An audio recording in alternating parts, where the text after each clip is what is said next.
Bismillahirrahmanirrahim. Assalamu alaikum viewers. Welcome to the Sports Hour Show. I am your host Junaid Neman.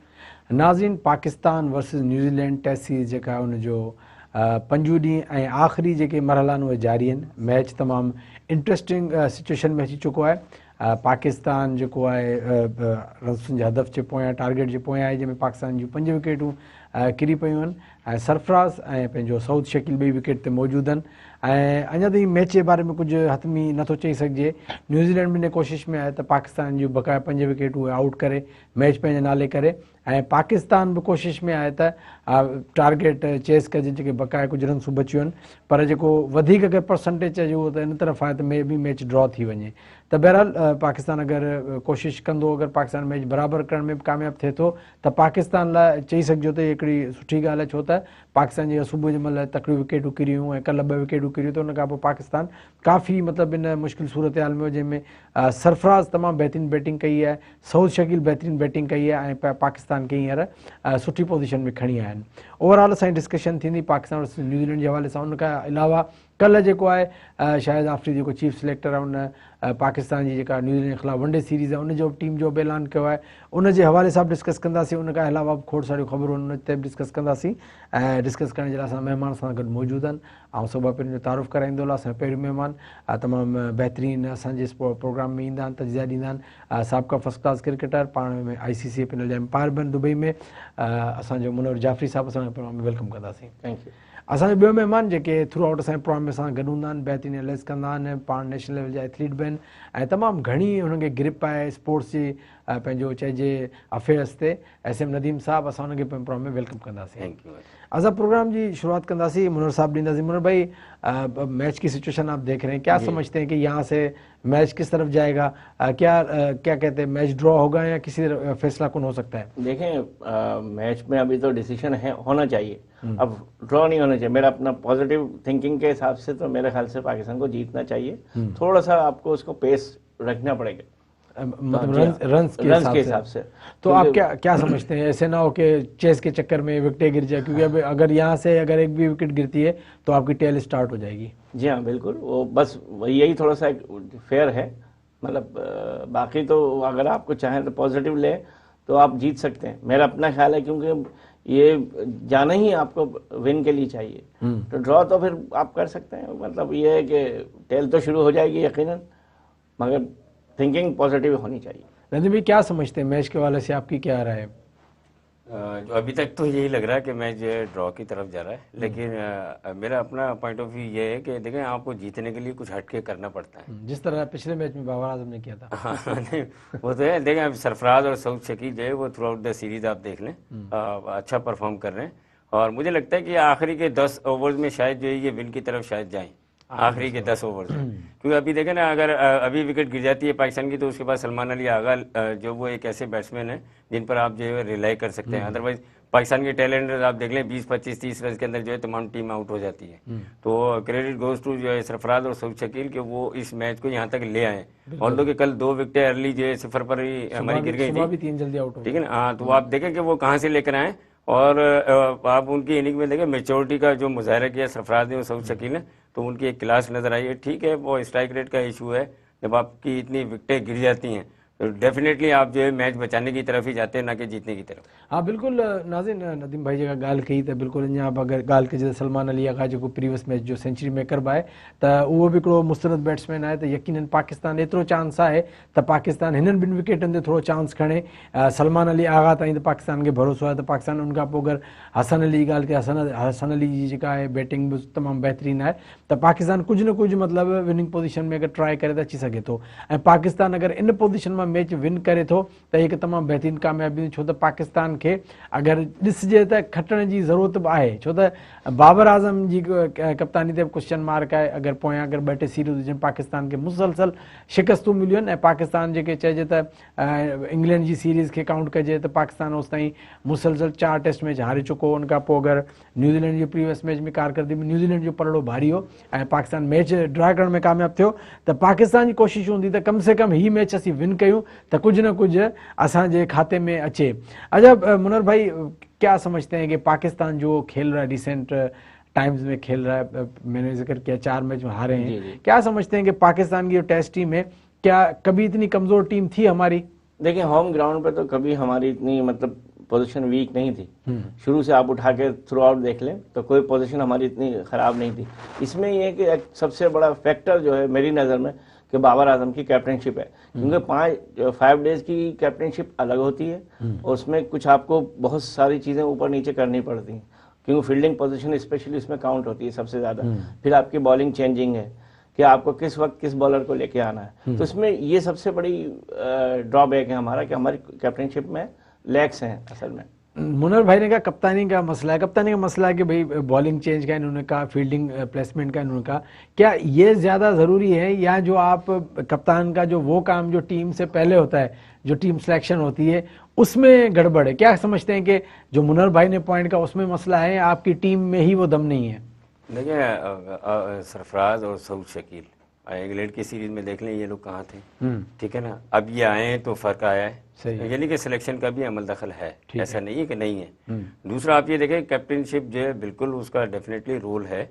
आप ये देखें कि team Southee उन्होंने सरफराज के अगेंस्ट जो है खुद बॉलिंग करने, एक जो है फास्ट बॉलर लगाया हुआ है। वो क्यों लगाया हुआ है कि सरफराज जो है स्पिनर को अच्छा खेलते हैं, ठीक है, ठीक है, सऊद शकील भी, तो वो डिस्टर्ब करने के लिए एक फास्ट बॉलर, एक स्पिनर, एक फास्ट बॉलर, इसके कॉम्बिनेशन से जा रहे हैं। इसलिए जो ये दोनों बैटर जो है वो डिफेंसिव मूड में खेल रहे हैं। अगर ये स्पिनर होते तो डेफिनेटली सरफराज जो आपको पता है स्वीप वगैरह भी अच्छे मारते हैं, कट भी अच्छे मारते हैं, तो ये सिनेरियो कुछ चेंज होता। तो जो आपने बात कही और मुनव्वर भाई ने कहा कि भाई जो कैप्टनशिप बिल्कुल उसका भी रोल है और सिलेक्शन का भी है। लेकिन आप जब तक मेरिट पर फैसले नहीं करेंगे, और ये टेस्ट जीतना जो है शाहिद आफरीदी नए चेयरमैन है, नजम शेट्टी साहब पीसीबी के चेयरमैन, उनके लिए भी जो खुशाइंद होगा कि भाई जो आपने डिसीजन लिए वो आपके जो है फेवर में भी गए और आपने राइट डिसीजन लिए थे, तो पाकिस्तान की जीत जो है इनके ऊपर भी जो है बहुत ज़्यादा असरअंदाज होगी। अच्छा, जब शाहिद आफरीदी के चीफ सिलेक्टर का आपने जिक्र किया तो आपने हल्की सी मुस्कुराहट दी, इस मुस्कुराहट की वजह क्या थी? वो मैंने इसलिए कहा कि शाहिद आफरीदी जो है वो एग्रेसिव टाइप के जो है ना वो प्लेयर रहे हैं, आपने देखे थ्रू आउट द कैरियर, तो जो भी डिसीजन लेते हैं वो दिलेरी से लेते हैं, एग्रेसिव होते हैं, ठीक है ना। उनकी कुछ चीज़ें याद आ जाती हैं, कभी वो जब वो ऑस्ट्रेलिया का टूर था और सारी चीज़ें हुआ करती थी। इस पे तो डिस्कस करेंगे ही नाज़िम, बिल्कुल। अगर गाल कजे सरफराज जी वापसी थी या सरफराज जेको मुसलसल जेका डिमांड हुई सभिनी माण्हुनि जी ऐं मुसलसल उन परफॉर्म कयो पे, मतिलबु बग़ैर कंहिं वजह जे बिल्कुलु हिकिड़े प्लेयर खे जेको करंटली तव्हांजो बेस्ट प्लेयर हुजे, बेस्ट कप्तान हुजे, उनखे हिकदमि सां साइड लाइन करणु, त इहो हिकिड़ो सियासी हिकिड़ो चई सघिजे थो, मामलो चई सघिजे थो। मुनर भाई, एक प्लेयर को जब आप साइड लाइन करते हैं तो उसकी कुछ वजूहत होती हैं, ठीक है, उसने परफॉर्म नहीं किया तो जो उसकी परफॉर्मेंस मे बी उसने ओडीआई में अच्छा ना किया और T20 में अच्छा ना किया, और आप एकदम से उसको तीनों फॉर्मेट से साइड लाइन कर दें, और जबकि उसकी कप्तानी आपको फ़ायदा दे रही है, तो क्या समझते हैं कि ये जो सरफराज ने जो अभी कमबैक किया है और इसको जो इतना टाइम बिठाया रखा बाहर, ये कितना नुकसानदेह था पाकिस्तान के लिए? नुकसानदेह इतना था कि पाकिस्तान की क्रिकेट एकदम थोड़ी सी नीचे चली गई थी। दूसरी सबसे बड़ी बात, सरफराज मतलब मोस्ट सक्सेसफुल कैप्टन था पाकिस्तान का। 11 कंटिन्यू उसने सीरीज जिताई आपको, वनडे में, T20 में, फिर आपको टेस्ट जिताया। दूसरा सबसे बड़ी बात, उसकी कैप्टनशिप जो है ना वो बहुत इंटेलिजेंट कैप्टन है, उसको पता है कि किस वक्त किस पोजीशन में क्या करना है, ठीक है, सबसे बड़ी वजह ये। फिर उसने चैंपियंस ट्रॉफी जिताई और चैंपियंस ट्रॉफी भी आप देखिए कितने बड़े मार्जिन से 180 रन से जितवाई। तो ये सब चीज़ें काउंट होती हैं। ठीक है, आपका सिलेक्शन कमेटी है वो आपको लड़के करके देती है, मतलब सिलेक्ट करके देती है, बट उसमें आपका इंटरफेरेंस होता है, जैसे कप्तान का है, कप्तान के सजेशन के थ्रू ही होता है ये सब चीज़ें कि किस लड़के को खिलाना है, किस कॉम्बिनेशन से जाना है उनको। अच्छा, यहाँ पे मतलब कि देखा कि हमने कि जो पिछली मैनेजमेंट थी जिसमें रमीज राजा था, मोहम्मद वसीम था, सरफराज टीम में खेल नहीं रहा था, शाहिद आफरीदी आती, नजम शेट्टी आती, वो टीम में आ गया, तो क्या कहें कि वजह बाबर आजम तो फिर लगता है नहीं थी, वजह तो मैनेजमेंट थी, रमीज राजा मोहम्मद वसीम थे? नहीं, मैनेजमेंट हो सकती है। देखिए, रमीज राजा अभी हमारा सेटअप चेंज हुआ बोर्ड का, तो उस वक्त तो रमीज राजा था, ठीक है। अब नजम शेट्टी साहब आए, अब जो नई सिलेक्शन कमेटी आई है, जैसे शाहिद आफरीदी है, अभी भी आप देखें इन्फ्लुएंस तो अभी भी चेयरमैन का ही है। इस टॉपिक पे तो थोड़ी लंबी डिबेट होगी। अच्छा, ये जो कुछ जवाब में आपसे भी लो नदीम भाई, नदीम वक्त साई अचो था कुछ देर में, असां गॾु रहिजो।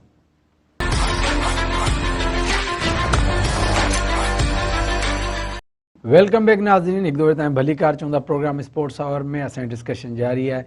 Pakistan versus New Zealand test match जे हवाले सां मैच जेको आहे सनसनी खेज़ मरहले में दाख़िल थी चुको है। पंहिंजो जेको सऊद शकील आउट हो गया। नदीम भाई क्या कहते हैं कि अब पाकिस्तान ड्रॉ की कोशिश करेगा या मैच विनिंग की अभी भी ट्राई करेंगे? देखिए अभी तो ये जो मेरे ख्याल 22 या 23 ओवर्स बाकी हैं और उसमें मेरे ख्याल से इनको 12 या 13 ओवर्स तो जो है डिफेंसिव मूड में रहना पड़ेगा। 2-4 रन अगर मिल जाते हैं तो ठीक है, अदरवाइज जो है अगर इस मरहले पर पाकिस्तान की कोई विकेट गिर जाती है तो फिर बहुत ज़्यादा मुश्किल हो जाएगा पाकिस्तान के लिए टेस्ट को बचाना।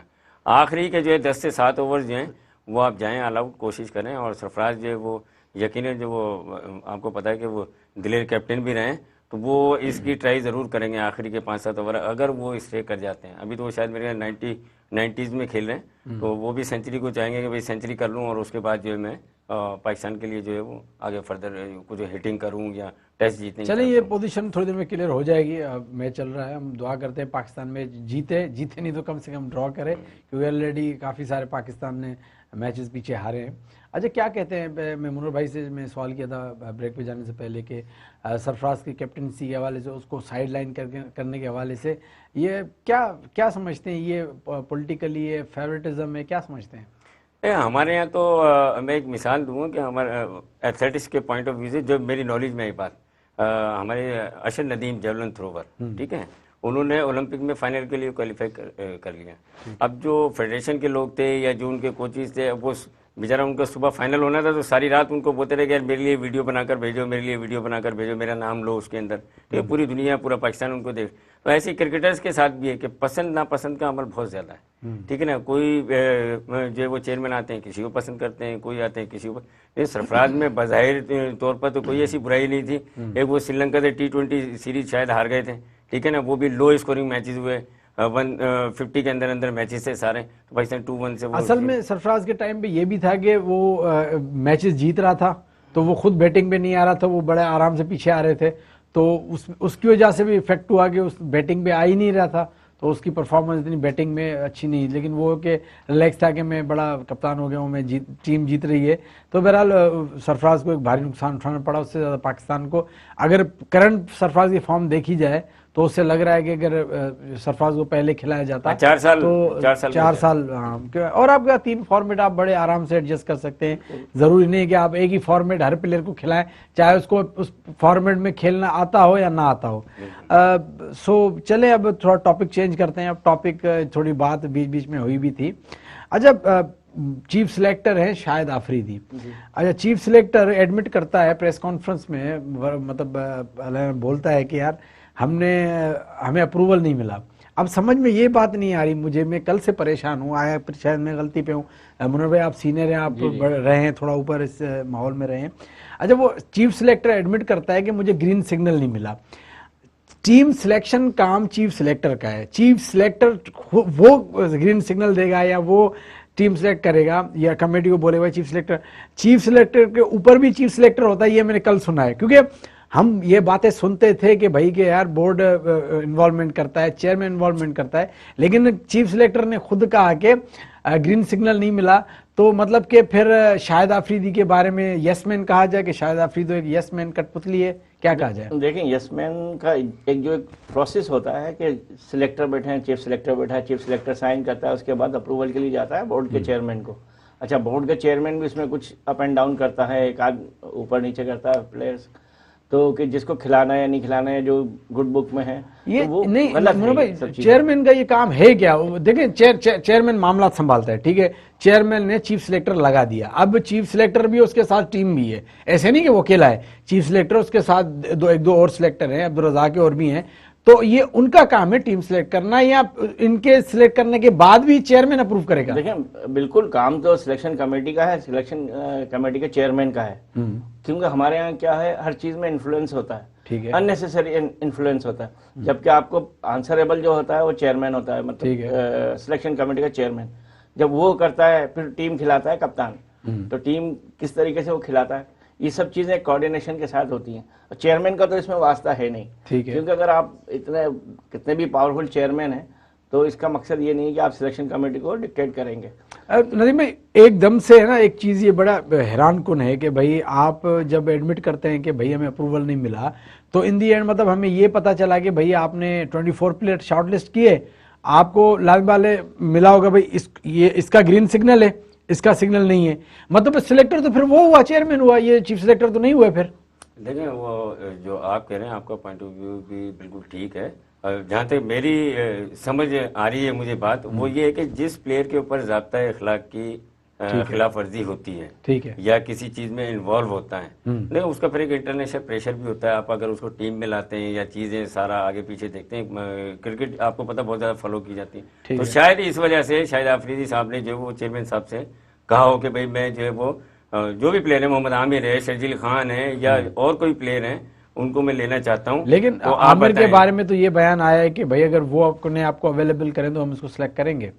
नहीं, आमिर तो रेडी है खेलने के लिए। आमिर ने 12 दफा कहा कि भाई मैं रेडी हूँ। वो रमीज राजा साहब से कुछ उनका था, ठीक है ना, कि वो बयानात वगैरह चल रहे थे बीच में, ठीक है ना, और शर्जील का तो कोई बयान भी नहीं अच्छा, आता। चले हम इसको कन्वर्ट करते हैं, इस क्वेश्चन को दूसरी तरफ करते हैं कि आपका शर्जील खान डोमेस्टिक खेल सकता है, प्रोविंस खेल सकता है, आपका पीएसएल खेल सकता है, दुनिया की लीग्स खेल सकता है, जहां पे फ्रेंचाइज को फायदा है, उनके मालिकान को फायदा है, जहां पे हमारे मुल्क को फायदा है, वो क्यों नहीं खेल सकता? जब एक प्लेयर पे या तो उसको आप बोले भाई ये मुजरिम है, इस पे पाबंदी है, पाबंदी तो फिर हर चीज़ पे पाबंदी है, वो पाबंदी आपने लगाई थी, वो अरसा उसने निकाल लिया, उसकी सज़ा उसने काट दी, ठीक है। आमिर की बात की जाए, शर्जील की बात की जाए, तो अब क्या मसला है? जब सब कुछ खेल सकता है, पाकिस्तान खेलने में क्या मसला है? देखिए एक चीज होती है मेंटोरिंग करना, ठीक है ना, ठीक है। जब चेयरमैन या चेयरमैन सिलेक्शन कमेटी किसी प्लेयर के बारे में बार बार ये कहे कि भाई ये फलाना मसले में इन्वॉल्व थे, फलाने मसले में इन्वॉल्व थे, तो पूरी कौम जो है वो जाग जाती है, उनके जहन में ये चीज होती है।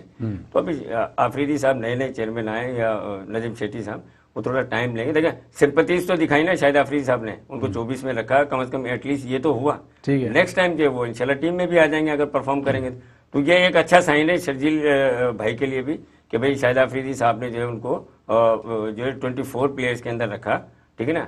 नेक्स्ट उसमें जो है इंशाल्लाह उसको कंसीडर करेंगे। जो मुझे समझ में आ रहा है वो यही है कि भाई हमारा एक जहन बनाया हुआ है पुराने लोगों ने कि भाई ये ऐसा प्लेयर था, वो वैसा था, इसके अंदर ये फॉल्ट है, ये इसमें इन्वॉल्व था, वो एक जहन को थोड़ा सा डाइवर्ट करने के लिए स्लो प्रोसेस के जरिए जो है चीज़ों को लेके चलना होता है। तो वही चीज़ ये जो है जो रनिंग जो बनी हुई है पीसीबी, मतलब एडॉक कमेटी बनी हुई है और चेयरमैन सिलेक्शन कमेटी, वो यही चीज़ कर रहे हैं। सेम क्वेश्चन टू यू मुनर साहब, क्या समझते हैं इसको? नहीं, बिल्कुल सही कह रहे हैं नदीम भाई, क्योंकि असल में क्या है, उसने एक अपना जो उसका मतलब उसके माइंड में था कि शायद आफरीदी के आमिर को और शर्जील को खिलाना है, तो 24 में उसने कंसीडर किया उसको, ठीक है। 12 मतलब 16 में नहीं आ सका, वो बात अलग है, मगर अब वो इसका मतलब प्रोसेस स्टार्ट हो गया कि वो ही विल कम बैक इंशाल्लाह। तो उसके लिए क्या है कि आपके कंट्री को एडवांटेज है, आपकी विनिंग पोजीशन होगी, कुछ आप कर सकते हो कि हाँ आपने अपना काम पूरा किया, बाकी परफॉर्म करना ना करना वो नसीबों की बात। अच्छा, मतलब कि चले आपकी बात को अच्छे पॉजिटिव मोड पे एंड करते हैं कि चले भाई गुड साइन है कि एटलीस्ट स्क्वाड में तो आए, 24 के या 21 में तो आए, अब 16 में भी इंशाल्लाह आ जाएंगे इन फ्यूचर। और ज़्यादा लोगों की होप ये भी है कि T20 में कंसीडर किया जाए शर्जील को, तो वो ज़्यादा बेटर रहेगा। अच्छा, अब एक और टॉपिक पे आते हैं कि हसन अली की वापसी हुई है, नोमान अली को ड्रॉप किया गया है। आपके पास स्पिन विकेट्स होती हैं, आप एक स्पिनर को के साथ जा रहे हैं, सलमान अली आगा को स्पिनर कंसीडर की जाए तो वो उस लेवल की नहीं हो, एज ए ऑलराउंडर हैं, और आप 3 फास्ट बॉलर के साथ जा रहे हैं। क्या समझते हैं कि हसन अली को खिलाना, नोमान अली को बिठाना ये बनता था? नहीं, देखिए मेरे ख्याल से तो नोमान अली डिजर्व करता था, ठीक है। दूसरी सबसे बड़ी बात यह है कि सलमान अली आगा है, वो आपका बैटिंग ऑलराउंडर है, ठीक है। वो बॉल किया उसने शुरू में 2-3 एकदम ब्रेक थ्रू दिए आपको, नो डाउट, मगर वो एक डिपेंडेबल बॉलर तो नहीं। आपके पास एक ऑफ स्पिनर बाहर बैठा हुआ साजिद खान, उसको भी खिला सकते थे, चले नोमान को नहीं खिलाया, आप लेफ्ट आर्म है कि दोनों एक राइट आर्म लेग ब्रेक आपके पास पहले से खेल रहा है, तो आप राइटी चेंज करने के लिए ऑफ स्पिनर को भी खिला सकते थे, बट हसन अली का आई थिंक सो कि जगह नहीं बनती थी इस 11 में। आप क्या कहेंगे इस हवाले से?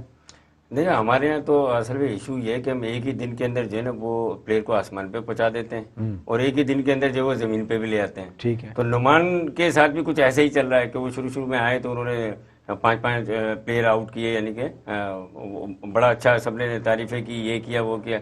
अब जब अबरार आए तो उनकी थोड़ी सी वैल्यू जो है इस हवाले से भी कम हो गई कि अबरार जो है ज़्यादा विकेटें ले रहे हैं, ठीक है। फिर नवाज को बीच में ले आए थे ये, अब खिलाना तो बनता है। देखें नुमान ने अभी पिछले मैच में आप देखें तो बड़ी अच्छी बॉलिंग की थी और उन्होंने विकेट भी ली थी। अबरार के साथ जो है वो सेकंड हाईएस्ट विकेट टेकर वही थे, ठीक है ना। तो अब ये तो अब कप्तान से पूछा जाए कि भाई अच्छा, आपने ये तो आपने जवाब दे दिया नोमान का। हसन अली का कमबैक किस परफॉर्मेंस पे हुआ, किस बेसिस पे हुआ?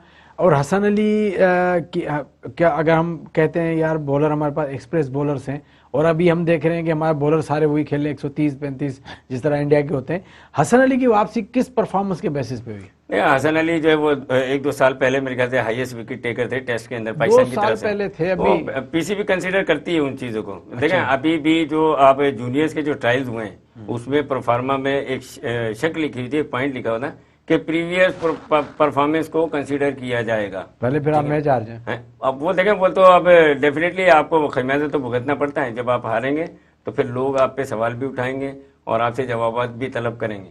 तो अब ये अल्लाह करे आज का मैच जो पाकिस्तान जीत जाए या ड्रॉ हो जाए तो सारी चीज़ें वो साइड हो जाएंगी। अगर हार गया पाकिस्तान तो फिर आप देख लेना कि कितना बड़ा बवाल होगा मीडिया के ऊपर, लोग जो है सवाल। अच्छा मेरा भाई, हसन अली का कमबैक हुआ किस परफॉर्मेंस के बेसिस? ये सेम क्वेश्चन टू यू। देखें हसन अली का कमबैक तो अभी करंट पोजीशन में तो उसकी कोई परफॉर्मेंस ऐसी है ही नहीं, ना फिटनेस है, ना फिटनेस इतनी कोई खास है उसकी। ठीक है, बैटिंग में है तो बैटिंग में भी आपको देख लीजिए क्या किया उन्होंने, कुछ भी नहीं किया।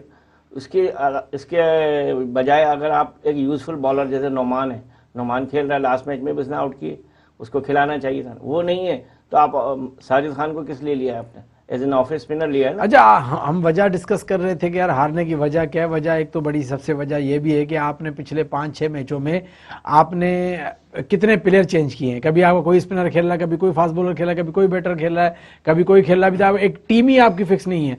आप कोई भी टीम में 1 या 2 चेंजिंग होती है। हमारे यहाँ अगर चेक कर ले आप, पिछले 5-6 मैचों की टीम उठा लें तो हर मैच में बॉलर चेंज हुए हैं, बैट्समैन चेंज हुए हैं। चलो बहरहाल इसका कंटिन्यू करेंगे। नाज़रीन वक्त डिसाइड हो चुका, कुछ देर में ऐसा कर रहे जो।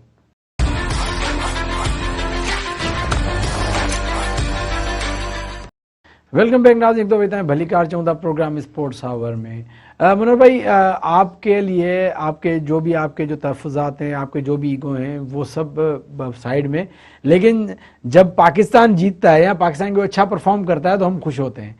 भाई आप 100 बहाने कर दें, भाई ये मसला है, वो मसला है, जैसे शर्जील का भी हम डिस्कस कर रहे हैं, ये मसला। जब शर्जील टीम में आएगा और पाकिस्तान को जितवाएगा हम सब भूल जाएंगे, हम खुश होंगे यार हमारा जीत रहा है। अभी सरफराज का मिसाल ले लें, आप सरफराज को 3 साल से क्या क्या निखरा रहे थे। कभी आपको फिटनेस पे इशू कर रहे थे, बैटिंग पे इशू कर रहे थे, उसके पता नहीं फजूल किस्म के आपने जो एलिगेशन लगा के उसको बाहर बिठाया था।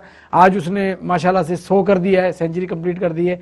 प्रीवियस 3 मैचों में इनिंग्स में 50s हैं, अब सेंचुरी कर दी है। और यहाँ से अगर वो मैच जितवा देता है तो फिर जो उसको बाहर बिठा के जिन्होंने रखा था उनके क्या कहेंगे, उनके मुंह में क्या रहेगा कि क्या ज्यादती की उन्होंने? देखिए, ज्यादती तो सारी दुनिया को पता है उसके साथ की गई और अननेसेसरी की गई। मतलब कि कोई आपको ऐसा कोई प्रॉब्लम होता है कि ठीक है, एक सीरीज थी छोटी जो श्रीलंका के खिलाफ हम लोग हार गए थे, उसका मतलब इतना बड़ा पनिशमेंट कि आप पूरी कौम की जो है उम्मीदें और सारे कौम का मतलब एक रिस्पेक्ट जो दाव पे लगाते हैं वो नहीं हो सकता। ठीक है, अप एंड डाउन आते हैं, मगर उसका तो डाउन भी नहीं आया। आप ये देखें ना, कंटिन्यू उसने परफॉर्मेंस की, कितनी सीरीज जिताए, कितने टेस्ट में किया, और वो मतलब बहुत कैपेबल प्लेयर है, सबसे बड़ा वो सही बात है। नदीम भाई क्या कहेंगे, सरफराज ने 100 किया है, क्या सोने पे सुहागा यहाँ से मैच भी जितवा दें तो? देखो, इस नंबर पर आकर जिस नंबर पर बैटिंग करने आते हैं सरफराज, और 100 करना बहुत कम प्लेयर्स को हमने देखा है। ठीक है ना, बेन स्टोक है वो कर लिया करते हैं, वो भी ग्रेट प्लेयर है। सरफराज को ये क्रेडिट जाता है कि भाई उनका जो कमबैक हुआ है वो बड़ा धमाकेदार हुआ है, और नियर अबाउट जो 2 टेस्ट मैचेस के अंदर उन्होंने 300 के करीब रन कर दिए।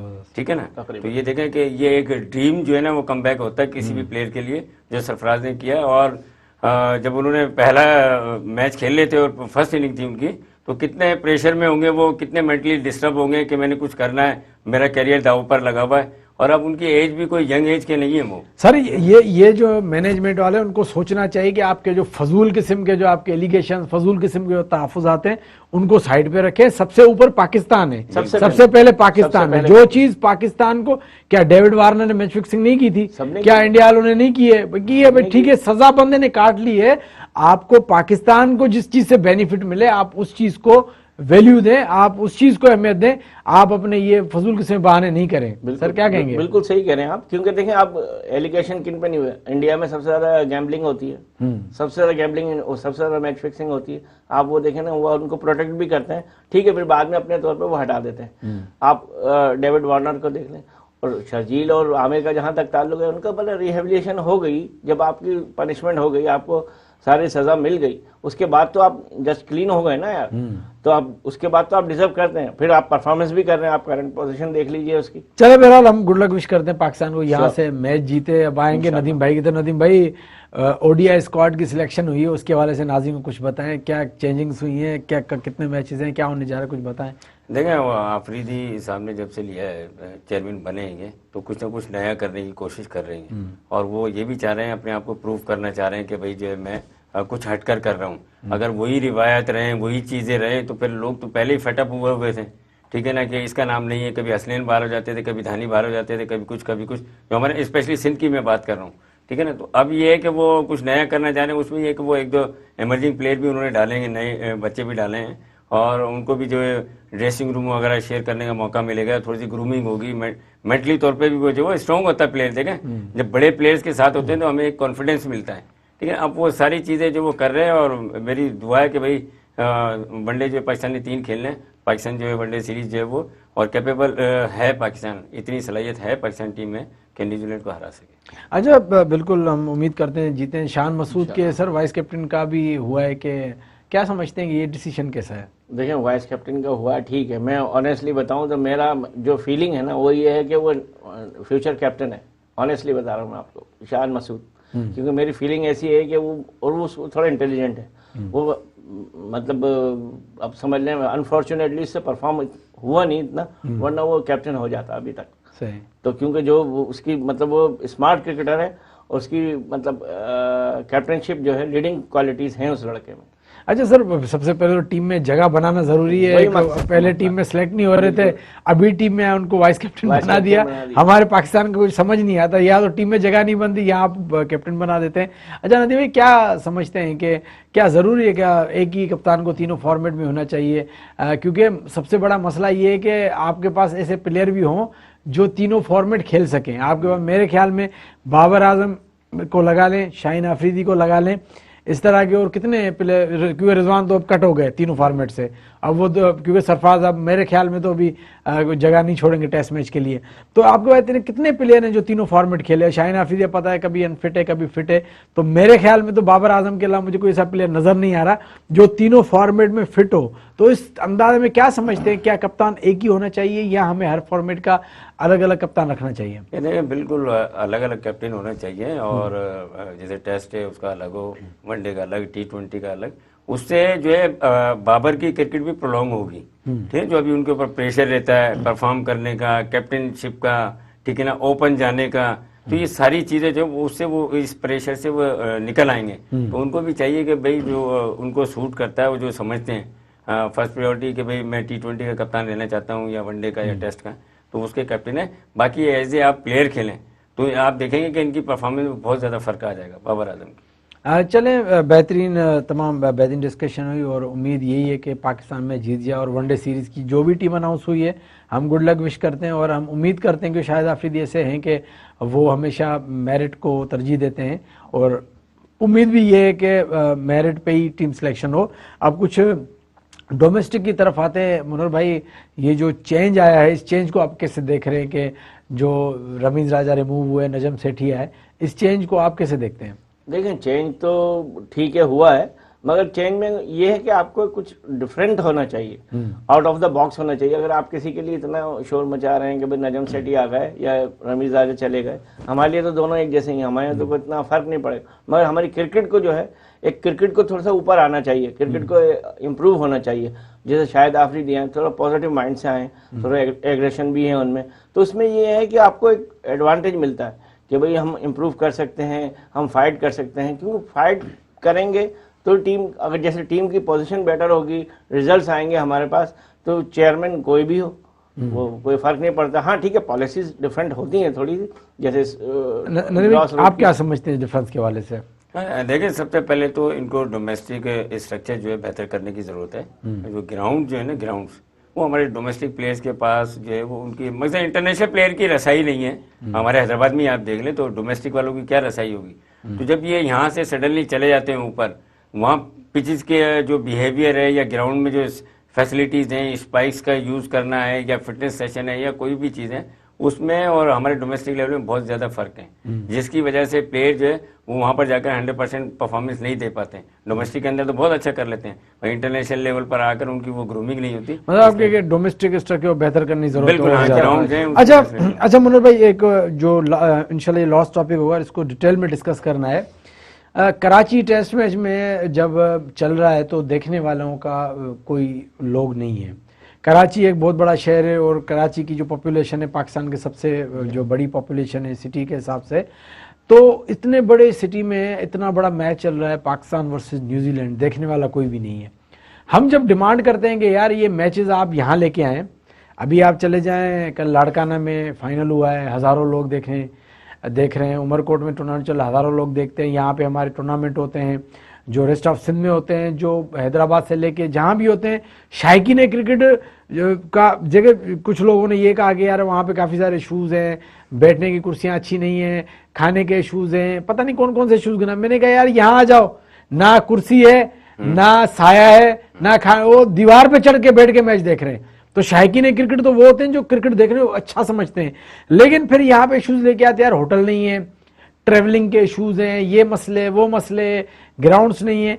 क्या समझते हैं कि ये मतलब कि अगर हम कहेंगे यार यहाँ पे हैदराबाद में मैच हो या नवाब शाह में मैच हो या लाड़काना में या कहीं भी मैच हो, तो ये होटल तो 5 स्टार होटल तो 1-2 दिन में नहीं बनेगा। अब ये तो मसले का फिर हल ही नहीं है। तो इसका कोई हल आपकी नज़र में कोई हल है या कयामत तक इंतजार करेंगे यार कभी कोई होटल बनेगा, कभी कोई ऐसा सिस्टम हो यहाँ पे मैचेस होंगे? नहीं नहीं, अल्लाह ना करे ऐसा नहीं होगा, क्योंकि देखिए कराची में एक तो सबसे बड़ी बात ये बहुत बड़ा सिटी है, ठीक है, बहुत शायकीन क्रिकेट हैं और मतलब आना चाहिए। क्राउड की तरफ से थोड़ी सी मायूसी जरूर हुई है। सर उनको पता है कि पीएसएल होंगे, T20, हम पागल हैं टेस्ट मैच देखने जाएं? नहीं, वो टेस्ट जो क्रिकेट जानता है वो टेस्ट मैच, देखिए आप कोई भी क्लासिक प्लेयर होगा ना वो टेस्ट क्रिकेट से ही काउंट होता है। ठीक है, कि जो ग्रेट प्लेयर्स हैं, लीजेंड्स जो है ना, वो मतलब टेस्ट क्रिकेट खेल के ही आते हैं। T20 में कौन से लीजेंड्स है? सर ग्राउंड तो खाली है ना, मैं वही तो कह रहा हूँ। वही मेरा कहने का मकसद है, वही मैं आपको बता रहा हूँ कि क्योंकि ग्राउंड खाली है, इसी वजह से खाली है ना कि टेस्ट में ठीक है लोग हैं, उनकी एक अलग कैटेगरी होती है। अब इंटीरियर सिंध में आप यहाँ से जैसे स्टार्ट कर सकते हैं ना, इंटीरियर सिंध से लेते हैं हम, हैदराबाद है, लाड़काना है, मीरपुर खास है, सक्खर है, जो भी हैं या दूसरे सिटीज़ हैं, उसमें क्या है कि आप डोमेस्टिक क्रिकेट के मैचेस ज़्यादा दीजिए, जिसमें डोमेस्टिक क्रिकेट में भी इंटरनेशनल प्लेयर भी आते हैं, पाकिस्तान प्लेयर भी आते हैं, उसमें नेशनल प्लेयर्स भी आते हैं, तो उसमें हाँ जरूरी नहीं है। ठीक है Nadeem, same question to you. Hotel के मसले हैं, सिक्योरिटी के मसले हैं, ट्रैवलिंग के मसले हैं, क्या इनका कभी कोई हल निकलेगा या हमारे यहाँ मैचेस नहीं होंगे, इंटरनेशनल मैचेस फॉरएवर? देखिए जो ऑडियंस की आपने बात की है, जब फ्रीक्वेंटली या रेगुलर बेसिस पे कोई चीज आपको मिलती रहे तो उसकी वैल्यू थोड़ी सी कम हो जाती है। बिल्कुल यही बात, मैं यही कह रहा हूँ। ऐसे ही इंटरनेशनल जो मैचेस हो रहे हैं कराची में, लाहौर में, इधर उधर, तो वो लोग देखे ना कितना लोगों को अपना देखेंगे। हाँ, अब उनको पता है पीएसएल होगा, हम उनसे एंजॉय जाके एंजॉय करेंगे कि वहाँ वो फिर वो अपना शेड्यूल बनाते हैं कि हमने ये मैचेस देखने, ये नहीं देखने। सही है। आप पीसीबी को या जो आपने होटल का कहा, पहले भी जो वो सिविल एविएशन का गेस्ट हाउस था, टीमें वहाँ ठहरती थी एयरपोर्ट पर हैदराबाद में, ठीक है, तो उसको थोड़ा सा उनसे मिलके कोई एमओयू वगैरह साइन करें। अगर आपके पास 5 स्टार होटल नहीं है तो आप उसको एमओयू साइन करें कि भाई हमारी टीमें आएंगी, यहाँ ठहरेंगी और ग्राउंड को रेलेवेंट करें। पाकिस्तान क्रिकेट बहुत बड़ा इदारा है, आप बड़े अच्छे बेंगलोर रेडी कर सकते हैं। आप अगर आप करना चाहें तो बहुत कुछ कर सकते हैं, आप बाय एयर उनको ट्रेवल करवा सकते हैं काफी कुछ। क्योंकि मेरे अंदाजा ये, अगर ये टेस्ट मैच नया स्टेडियम हैदराबाद में हो रहा होता तो 5 दिन आपको एक जगह भी खाली नहीं मिल रहा होता। मैं सही कह रहा हूँ, गलत कह रहा हूँ? 100% राइट। हैदराबाद पाकिस्तान का 5वां या 6वां बड़ा शहर है, ठीक है। अब आप देख लें कि और आबादी के लिहाज से भी अगर आप देखें तो काफ़ी आबादी है। इतने तो छोटे छोटे मुल्क हैं दुनिया के अंदर, जितनी आबादी कराची, हैदराबाद की और इनकी है, ठीक है ना। वहाँ लोग आते हैं मैचेस देखने, यहाँ क्यों नहीं आएंगे? यहाँ आप सहूलतें प्रोवाइड करें ना, सहूलत कोई है नहीं तो लोग कहाँ से निकलेंगे, कहाँ से आएंगे?